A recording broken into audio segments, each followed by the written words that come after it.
Morning jury deliberations have officially begun in the historic criminal trial against former President Donald Trump.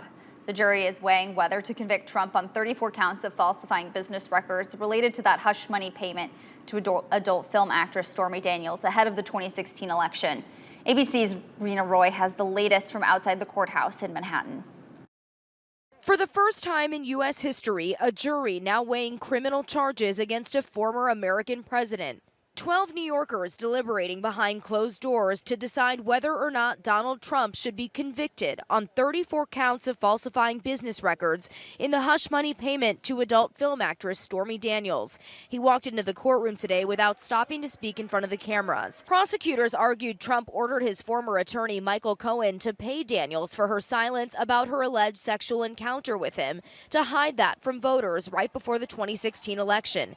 They say when Trump reimbursed Cohen, he purposely disguised it as a legal expense, a scheme that prosecutors called a subversion of democracy.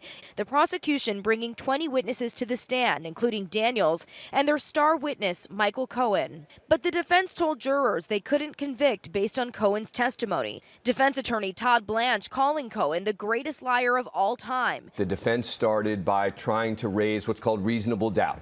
They talked about Donald Trump's intent, lack thereof, to commit a crime. Trump has pleaded not guilty and has denied that sexual encounter with Daniels.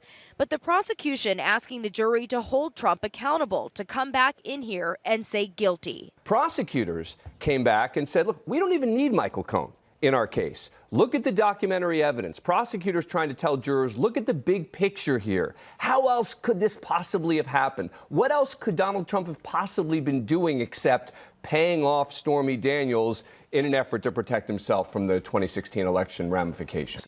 And now the jury is made up of 7 men and 5 women, and this is a very educated jury. There's a teacher, there's a speech therapist, lawyers, and bankers. The judge says deliberations will go until 4:30 this afternoon, and if there is no decision, they're expected to return tomorrow. Rena Roy, ABC News, New York.